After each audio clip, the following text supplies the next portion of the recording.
Assalamualaikum warahmatullahi wabarakatuh.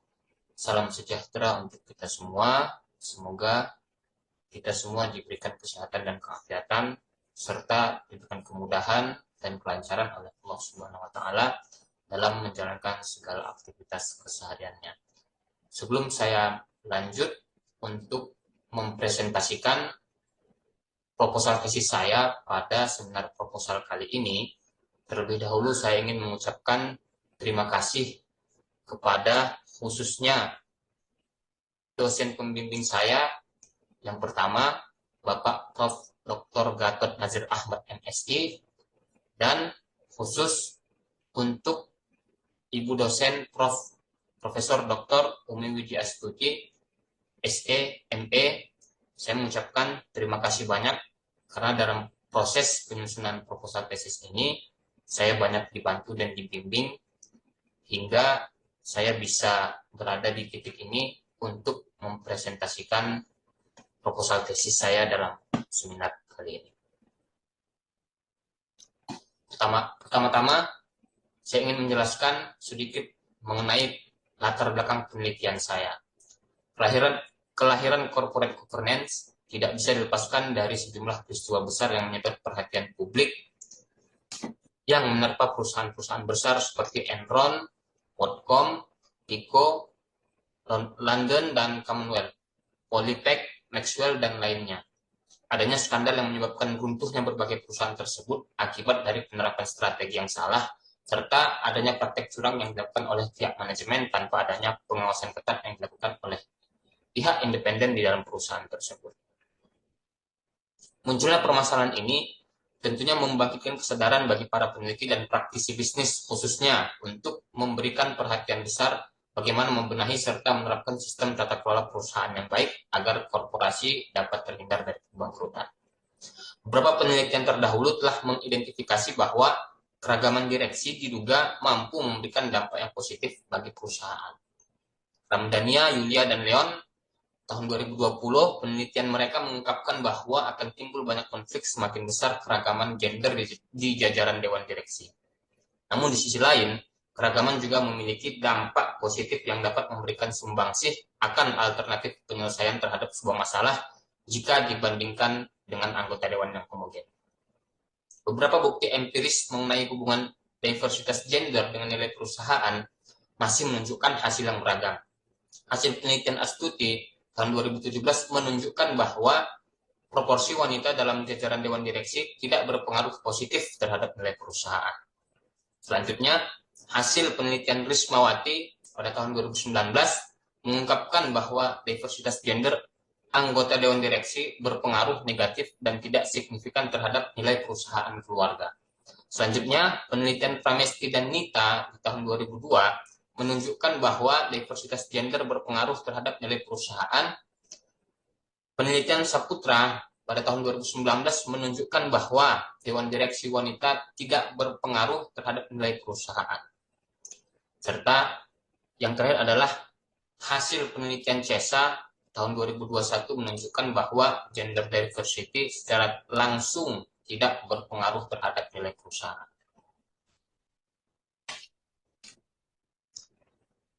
Selanjutnya, rumusan masalah pada penelitian kali ini yang pertama adalah apakah CEO perempuan atau female CEO berpengaruh terhadap nilai perusahaan pada perusahaan perbankan yang terdaftar di bursa masing-masing dari masing-masing negara, yaitu Indonesia, Singapura, dan Malaysia. Yang kedua, apakah direktur perempuan atau female director berpengaruh terhadap nilai perusahaan pada perusahaan perbankan yang terdaftar di bursa masing-masing 3 negara, yaitu Indonesia, Singapura, dan Malaysia. Yang ketiga adalah apakah ukuran dewan direksi berpengaruh terhadap nilai perusahaan. Yang keempat adalah apakah ukuran dewan direksi mampu memoderasi pengaruh CEO perempuan atau female CEO terhadap nilai perusahaan. Serta yang terakhir adalah apakah ukuran dewan direksi mampu memoderasi pengaruh direktur perempuan atau female directors terhadap nilai perusahaan. Selanjutnya, tujuan dari penelitian ini adalah yang pertama untuk menguji apakah CEO perempuan berpengaruh terhadap nilai perusahaan pada perusahaan perbankan yang terdaftar di bursa dari masing-masing tiga negara, yaitu Indonesia, Singapura, dan Malaysia. Yang kedua adalah untuk menguji apakah direktur perempuan berpengaruh terhadap nilai perusahaan pada perusahaan perbankan yang terdaftar di bursa dari masing-masing tiga negara, yaitu Indonesia, Singapura, dan Malaysia. Yang ketiga adalah untuk menguji apakah ukuran dewan direksi berpengaruh terhadap nilai perusahaan. Yang keempat, untuk menguji apakah ukuran dewan direksi mampu memoderasi pengaruh CEO perempuan terhadap nilai perusahaan. Yang kelima adalah untuk menguji apakah ukuran dewan direksi mampu memoderasi pengaruh direktur perempuan terhadap nilai perusahaan. Selanjutnya, manfaat daripada penelitian ini adalah bagi peneliti atau penulis, penelitian ini dapat memberikan bukti empiris tentang pengaruh CEO perempuan dan direktur perempuan terhadap nilai perusahaan dengan ukuran dewan direksi sebagai variabel moderasi. Studi kasus pada perusahaan perbankan di Indonesia, Singapura, dan Malaysia. Kedua adalah bagi akademisi, penelitian ini diharapkan menambah referensi di bidang keuangan, khususnya tentang pengaruh CEO perempuan dan direktur perempuan terhadap nilai perusahaan dengan ukuran dewan direksi sebagai variabel moderasi. Serta yang terakhir adalah bagi pihak-pihak lain diharapkan hasil penelitian ini dapat menambah wawasan kepada pembacanya. Di bab selanjutnya, di bagian tinjauan pustaka, penelitian ini menggunakan grand theory. Yang pertama adalah agency theory atau teori agensi. Teori agensi dicetuskan pertama kali oleh Michael C. Jensen dan William H. McClink yang lahir dari penelitian mereka yang berjudul Theory of the Firm, Managerial Behavior, Agency Cost, and Ownership Structure pada tahun 1976 yang lalu, yang menjelaskan konflik keagenan yang terjadi karena adanya perbedaan kepentingan antara pemilik prinsipal dan manajemen atau agen. Yang kedua adalah Resource Dependence Theory. Resource teori ini merupakan teori ketergantungan sumber daya yang dikemukakan oleh Pfeffer dan Salancik pada tahun 1978.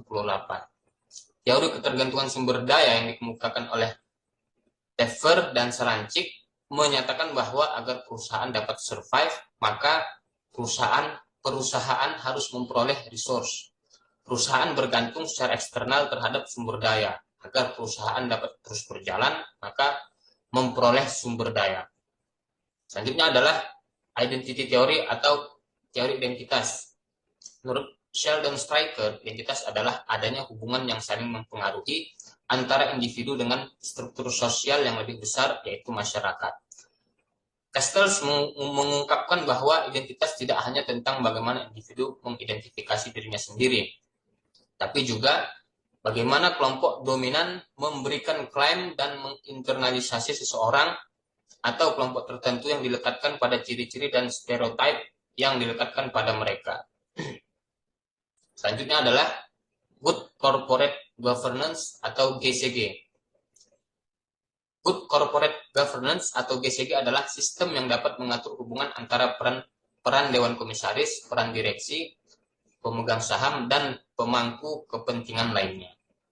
Adapun 3 pilar pendukung penerapan GCG diantaranya adalah yang pertama, negara dan perangkatnya sebagai regulator. Yang kedua adalah dunia usaha sebagai pelaku pasar, serta yang ketiga adalah masyarakat sebagai pengguna produk dan jasa dunia usaha. Selanjutnya adalah diversity gender atau keragaman gender. Dalam hal ini tentunya CEO dan Dewan Direksi merupakan salah satu organ tata kelola perusahaan yang memiliki posisi penting yang patut dipertimbangkan terhadap kinerja dan nilai perusahaan. Keragaman gender CEO mengacu pada perilaku yang sangat berbeda. Menurut Nur Laila, tahun 2021 mengatakan bahwa wanita diyakini mampu multitasking, lebih intuitif dalam pengambilan keputusan, dan lebih baik dalam membangun hubungan internal maupun eksternal perusahaan. Namun di sisi lain perempuan memiliki kecenderungan mengambil risiko yang lebih rendah dibandingkan dengan laki-laki. Selanjutnya adalah nilai perusahaan.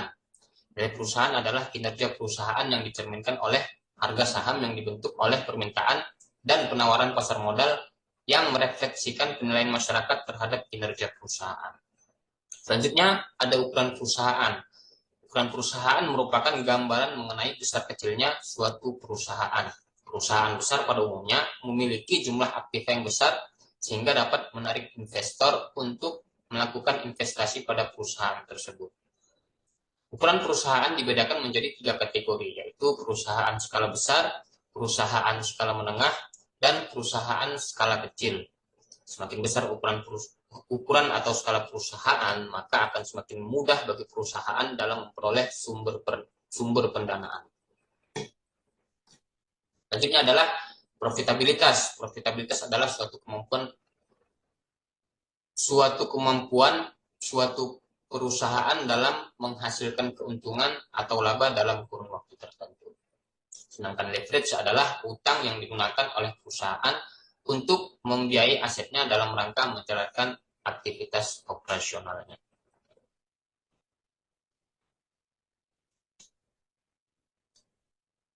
Nah, selanjutnya mengenai kerangka teori dan hipotesis.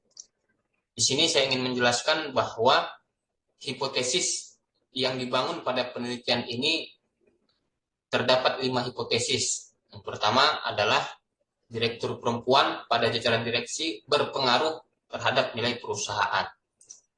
Hipotesis 2, CEO perempuan berpengaruh terhadap nilai perusahaan. Hipotesis 3, jumlah dewan direksi berpengaruh terhadap nilai perusahaan. Hipotesis 4, jumlah dewan direksi mampu memoderasi pengaruh direktur perempuan terhadap nilai perusahaan. Hipotesis 5 adalah jumlah dewan direksi mampu memoderasi pengaruh CEO perempuan terhadap nilai perusahaan. Nah, selanjutnya di bab 3, bab ini membahas terkait metode penelitian. Adapun beberapa poin-poin yang termaktub di dalam bab ini, bab mengenai metode penelitian diantaranya adalah desain, waktu, serta tempat penelitian. Pada desain penelitian, jenis penelitian yang digunakan pada penelitian ini adalah explanatory research dengan pendekatan kuantitatif. Waktu penelitian ini terdiri dari beberapa rangkaian kegiatan yang dimulai sejak penyusunan proposal hingga sidang tesis yang akan dilaksanakan selama 3 bulan, hitung sejak bulan Maret 2024 hingga bulan Mei 2024. Adapun tempat penelitian ini dilakukan di 3 negara, yaitu Indonesia, Malaysia, dan Singapura. Selanjutnya, mengenai populasi dan sampel. Pada poin populasi dan penelitian ini adalah perusahaan di sektor perbankan yang terdaftar di bursa dari masing-masing 3 negara, yaitu Indonesia, Malaysia, serta Singapura pada periode tahun 2018 hingga tahun 2022. Adapun mengenai sampel, penelitian ini menggunakan teknik purposive sampling dengan kriteria diantaranya adalah yang pertama perusahaan perbankan yang terdaftar di bursa masing-masing negara. Yang kedua adalah perusahaan perbankan yang menerbitkan laporan tahunan secara berturut-turut selama 5 tahun terakhir, yakni tahun 2018 hingga tahun 2022. Yang ketiga adalah perusahaan perbankan yang laporan tahunannya melampirkan data-data terkait penelitian. Serta yang keempat adalah perusahaan perbankan yang laporan keuangannya telah diaudit oleh auditor independen selama 5 tahun berturut-turut. Jenis data yang digunakan dalam penelitian ini merupakan data sekunder, sedangkan metode pengumpulan data, teknik pengumpulan data yang digunakan pada penelitian ini adalah dokumentasi berupa laporan tahunan dan laporan keuangan. Adapun teknik analisis yang digunakan dalam penelitian ini adalah regresi data panel dengan bantuan aplikasi Stata seri 15. Selanjutnya, di bab 3 termaktub operasionalisasi variabel. Adapun operasionalisasi variabel, di sini saya ingin menjelaskan bahwa pada penelitian ini penelitian ini menggunakan variabel X. Yang pertama adalah Dewan Direksi Perempuan dengan pengukuran yakni female directors, jumlah direksi perempuan dibagi jumlah seluruh dewan direksi. Adapun variabel X yang kedua adalah CEO perempuan dengan pengukuran bernilai 1 jika perusahaan memiliki kepala eksekutif perempuan dan bernilai 0 jika tidak.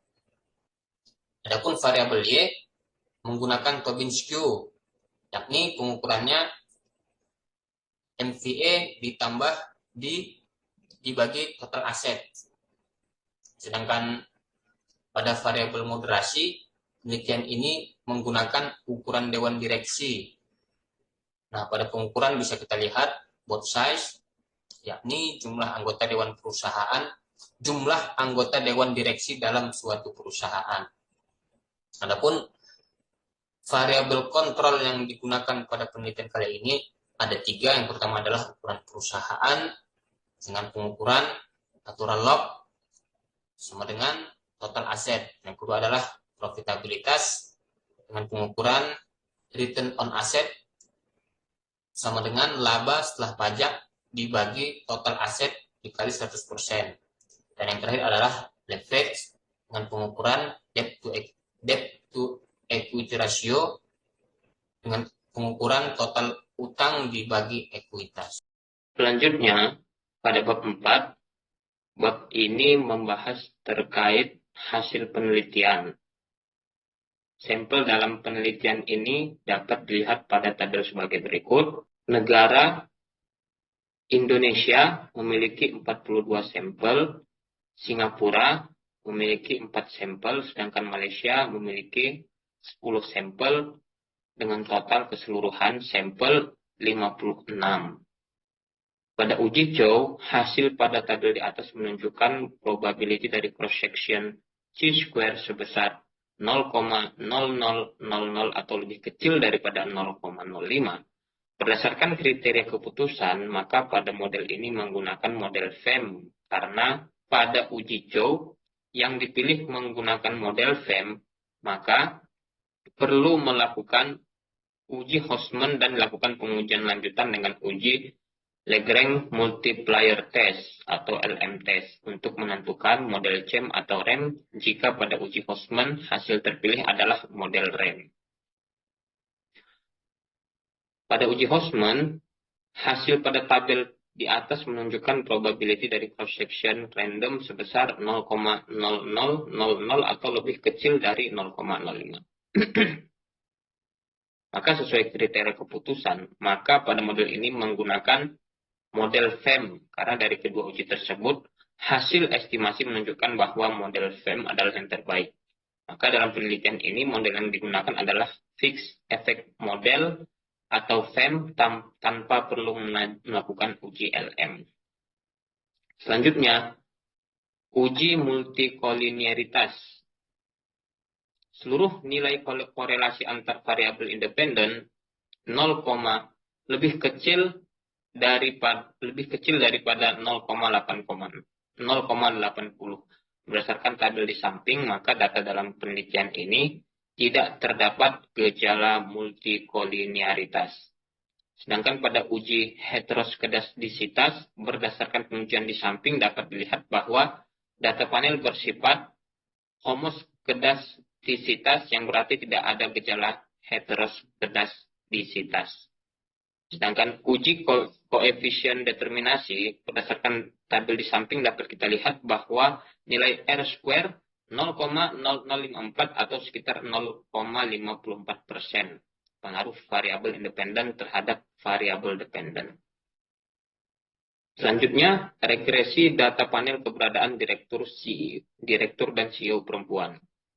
Berdasarkan hasil pengujian regresi data panel dengan fixed effect model, didapatkan persamaan sebagai berikut. Nilai perusahaan sama dengan minus 23.400.000 tambah 411 tambah 411 titik 411,9 F director binary ditambah 1.173.153 FCO binary tambah 993.023,1 lot size tambah 1.774.116 size tambah 202.073 ROA tambah 12.703,08 der tambah error.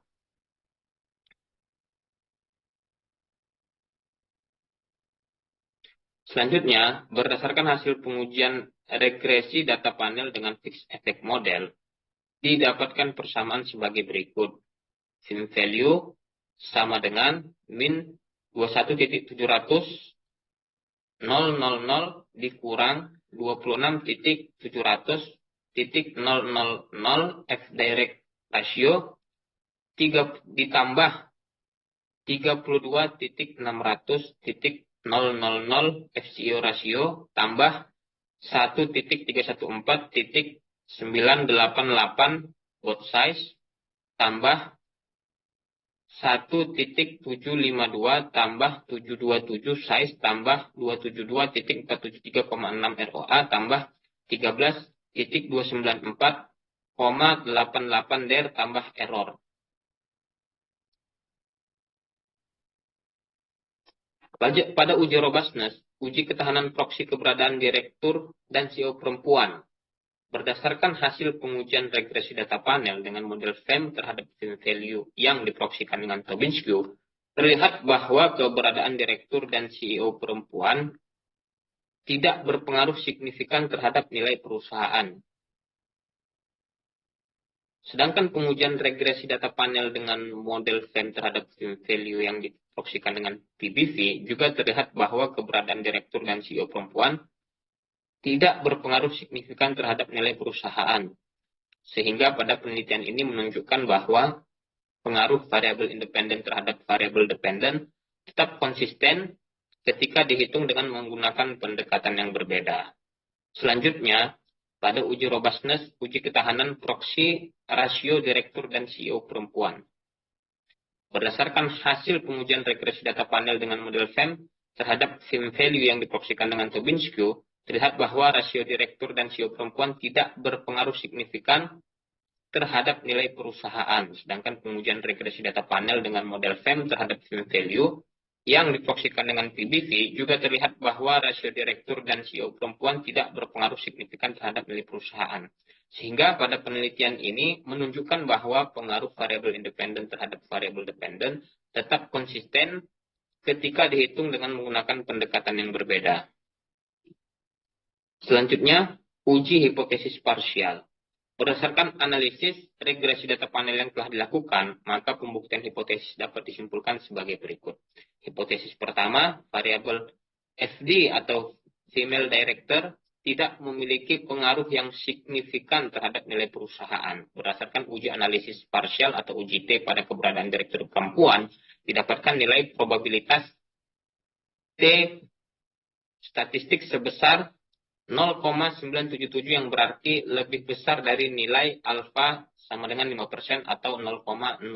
Sedangkan uji analisis parsial atau uji T pada rasio direktur perempuan didapatkan nilai probabilitas T statistik sebesar 0,582 yang berarti lebih besar dari nilai alfa sama dengan 5% atau 0,05. Hipotesis kedua, variabel female CEO tidak memiliki pengaruh yang signifikan terhadap nilai perusahaan. Berdasarkan uji analisis parsial atau uji T pada keberadaan CEO perempuan, didapatkan nilai probabilitas T statistik sebesar 0,955 yang berarti lebih besar dari nilai alfa sama dengan 5% atau 0,05. Sedangkan uji analisis parsial atau uji T pada rasio CEO perempuan didapatkan nilai probabilitas T statistik sebesar 0,609 yang berarti lebih besar dari nilai alfa sama dengan 5% atau 0,05. Hipotesis ketiga, variabel ukuran dewan direksi atau board size tidak memiliki pengaruh yang signifikan terhadap nilai perusahaan. Berdasarkan uji analisis parsial, uji T didapatkan nilai probabilitas T statistik sebesar 0,828 yang berarti lebih besar dari nilai alfa sama dengan 5% atau 0,05. Selanjutnya, uji hipotesis MRA atau moderasi. Berdasarkan analisis regresi data panel yang telah dilakukan, maka pembuktian hipotesis moderasi dapat disimpulkan sebagai berikut. Hipotesis keempat, variabel ukuran Dewan Direksi tidak mampu memoderasi pengaruh direktur perempuan terhadap nilai perusahaan. Berdasarkan uji analisis parsial atau uji T pada keberadaan direktur perempuan, didapatkan nilai probabilitas T statistik sebesar 0,977 yang berarti lebih besar dari nilai alfa sama dengan 5% atau 0,05. Sedangkan uji analisis parsial atau uji T pada rasio direktur perempuan didapatkan nilai probabilitas T statistik sebesar 0,582 yang berarti lebih besar dari nilai alfa sama dengan 5% atau 0,05. Pada hasil uji MRA, interaksi variabel keberadaan direktur perempuan dan ukuran Dewan Direksi sebagai pemoderasi didapatkan nilai probabilitas T statistik sebesar 0,820. Sedangkan interaksi variabel rasio direktur perempuan dan ukuran Dewan Direksi sebagai pemoderasi didapatkan nilai probabilitas T statistik sebesar 0,095 yang berarti lebih besar dari nilai alfa sama dengan 5% atau 0,05. Selanjutnya, hipotesis kelima, variabel ukuran Dewan Direksi tidak mampu memoderasi pengaruh FCO terhadap nilai perusahaan. Berdasarkan uji analisis parsial atau uji T pada keberadaan CEO perempuan, didapatkan nilai probabilitas T statistik sebesar 0,955 yang berarti lebih besar dari nilai alfa sama dengan 5% atau 0,05. Sedangkan uji analisis parsial atau uji T pada rasio CEO perempuan didapatkan nilai probabilitas T statistik sebesar 0,609 yang berarti lebih besar dari nilai alfa sama dengan 5% atau 0,05. Pada hasil uji MRA, interaksi variabel keberadaan CEO perempuan dan ukuran Dewan Direksi sebagai pemoderasi didapatkan nilai probabilitas T statistik sebesar 0,996 yang berarti lebih besar dari nilai alfa sama dengan 5% atau 0,05. Sedangkan interaksi variabel rasio CEO perempuan dan ukuran Dewan Direksi sebagai pemoderasi didapatkan nilai probabilitas T statistik sebesar 0,693 yang berarti lebih besar dari nilai alfa sama dengan 5% atau 0,05. Terakhir, bab 5 adalah kesimpulan. Berdasarkan hasil analisis dan pembahasan yang telah dilakukan sebelumnya, mengenai pengaruh direktur perempuan dan CEO perempuan terhadap nilai perusahaan dengan ukuran Dewan Direksi sebagai variabel moderasi, didapatkan beberapa kesimpulan yang diantaranya: 1. Direktur perempuan tidak memiliki pengaruh yang signifikan terhadap nilai perusahaan. Hal tersebut membuktikan bahwa pengaruh perempuan di posisi kepemimpinan bisa berbeda-beda tergantung pada industri. Pada industri perbankan di Indonesia, Malaysia, dan Singapura lebih konservatif dan lambat dalam respon perubahan kepemimpinan gender. CEO perempuan tidak memiliki pengaruh yang signifikan terhadap nilai perusahaan. CEO perempuan menghadapi bias dan stereotip gender yang menghambat mereka dalam diakui sebagai pemimpin efektif. Persepsi ini bisa mempengaruhi bagaimana keputusan dan kebijakan mereka diterima oleh pemegang saham dan pasar, sehingga tidak memiliki dampak signifikan terhadap nilai perusahaan. Ketiga, ukuran Dewan Direksi tidak memiliki pengaruh yang signifikan terhadap nilai perusahaan. Meskipun Dewan yang lebih besar dapat membawa lebih banyak keahlian dan perspektif, ukuran Dewan yang besar juga dapat menjadi kurang efisien dan lebih lambat dalam mengambil keputusan, yang dapat mengurangi efektivitas mereka. Yang keempat adalah ukuran Dewan Direksi tidak mampu memoderasi pengaruh direktur perempuan terhadap nilai perusahaan. Dewan yang lebih besar kurang kohesif dan lebih sulit untuk mencapai konsensus. Dalam situasi seperti itu, kontribusi dari direktur perempuan tidak sepenuhnya diintegrasikan ke dalam keputusan strategis perusahaan. Yang kelima adalah ukuran Dewan Direksi tidak mampu memoderasi pengaruh CEO perempuan terhadap nilai perusahaan. CEO perempuan memerlukan dukungan yang lebih spesifik dan fokus untuk berhasil dalam peran mereka. Dewan yang lebih besar tidak mampu memberikan dukungan yang terfokus dan dinamis karena sifatnya yang lebih birokratis dan kompleks. Sekian presentasi dari saya. Saya ucapkan terima kasih. Allahumma fiq ila aqwamit thoriq. Assalamualaikum warahmatullahi wabarakatuh.